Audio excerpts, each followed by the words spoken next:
So, this is a Baritone, multiscale, fretless, compound radius neck, and it's the first neck I ever built on the CNC. I had already perfected the Telecaster body formula, and I was setting out to start making necks on the CNC, and I needed to test several things. I needed to test fret slots, I needed to test compound radiuses, and I thought the quickest way to test those things was to make a fretless guitar, because I wouldn't have to go the full depth for the fret slots. These slots are only scored about 1 millimeter down, and then I put black superglue in those scores and then sanded smooth. So I was able to quickly have the end mill only go down about maybe half a mil or a mil to really kind of test that whole operation. So I thought it was a pretty clever strategy to make a fretless neck as my first neck to really test out the operations on the CNC. Now there are a bunch of mistakes on this neck, which I am not ashamed of, and really the construction is perfect. The CNC did a great job. It was what I thought to be clever ideas that failed. And that's where the failure lies. Let's talk about those. First things first is that this is a multiscale. But it's the kind of multiscale that I was working on at the time where the parallel fret is the nut. What that means is if the parallel fret is the nut, I can use an off-the-shelf nut, and I can use a very basic operation for building this neck. But it means that the slant, or the angle, gets larger and larger and larger and more slanty until finally it resolves at the bridge. So the scale lengths are 30 inches for the low string and 28 for the high. So this is a multiscale baritone, 30 to 28. 2-inch fan. Now a 2-inch fan is okay if your parallel fret is somewhere around 11 or 12. It spreads out that fan evenly. These frets here are almost unusable. In fact, most of this fretboard is unusable as a fretless guitar. So obviously, having a 2-inch fan with the parallel fret of the nut was a terrible idea. Terrible, total failure, because this is really unusable down here. The next thing that I thought was a clever idea that didn't work out too well was that because this is fretless, you're not fretting your finger in the middle of the frets like you would with a fretted guitar.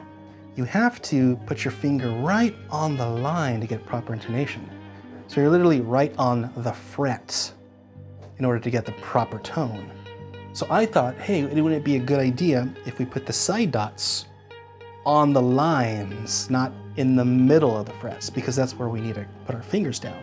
So I put these side dots on the lines of the guitar, so the 3rd fret side dot is on the 3rd fret, not in the middle, so on and so on. And that made it so difficult to play. It was already difficult to play as this 2-inch fan multiscale, already difficult to play as a fretless, and then adding those side dots just threw it all off. So what I thought was a clever solution was a terrible idea. Terrible idea to have a 2-inch fan with the parallel fret of the nut. Just in general, bad ideas. But it did the job that I needed, which was to rapidly prototype a neck and be able to really knock out those operations on the CNC. So Obviously, it's not completely unplayable. I can play it, but I always knew that I was going to get rid of this neck and build it again properly. And what I mean by that is just probably make it not fretless or not multiscale, but certainly not both of those at the same time. So a couple of other mistakes on this neck. I have a spoke wheel truss rod, the kind that you adjust here at the heel, and it's got a little window at the heel. And I screwed up and I put that little window about an entire inch up the fretboard, missing the spoke wheel completely. And so I had to correct for that mistake and build a little plug and put it in there, glue it in and sand it. You know, it worked out okay, it was just a mistake. And the other mistake I made too was, this was the first time, again, the first neck I ever built on the CNC, and there were the machining marks on the fretboard after the compound radius. And I thought, well, I'll just use the orbital sander to get those out. Terrible idea, right? You should probably never use mechanical sander on your fretboards. I did. And I think at one point it slipped and I got the corner of the heel and there's a kind of a little slant there in the corner. So terrible mistake, but this is a threaded insert neck heel. So it's got the stainless steel threaded inserts. It is a maple neck, super rock hard. Graphite rods, the first time I had ever done that. So graphite rods, spoke wheel truss rod, 30-inch to 28-inch. It just works out awesome. And you can see in the back that there's no trem claw route, so I never got around to machining the back, and it's just string through holes. There was a trem block route in the front, and I was able to plug that to make room for these hip shot single cell bridges. So obviously this is a standard Strat. There's nothing different about this Strat. It's totally stock Strat. I plugged the trem block and just simply moved these bridges where they needed to be for the 30-inch baritone scale. All right, so I'm gonna rebuild the baritone neck properly. Now there's a couple of things I could have done. I could simply just sand all these lines out and then properly fret this for a baritone. But then I'd have the side dots and I'd have to drill those out and plug them.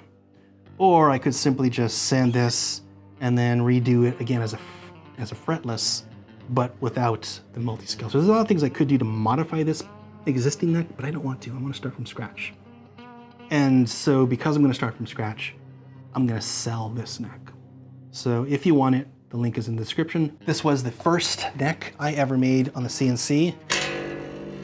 It is killer.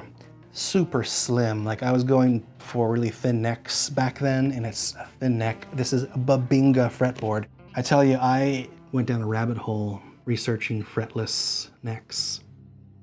And I read about the method for applying epoxy, et cetera, but in the end, Babinga, you can buff that out to a perfect polish. And that's all I did. A lot of people think, oh, your strings are gonna eat into the wood. Nope, that's not gonna happen. Babinga's a pretty hard wood. The other thing that I thought was super cool when I was building this is that every single string on this guitar is wound. So I was able to get a custom set from Stringjoy, and I was able to use the existing scale lengths to figure out the correct tension for every string. And Stringjoy sells the correct gauge string.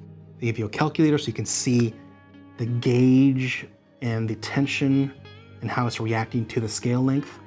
And so this tension for every single string feels just like a normal 25.5-inch guitar.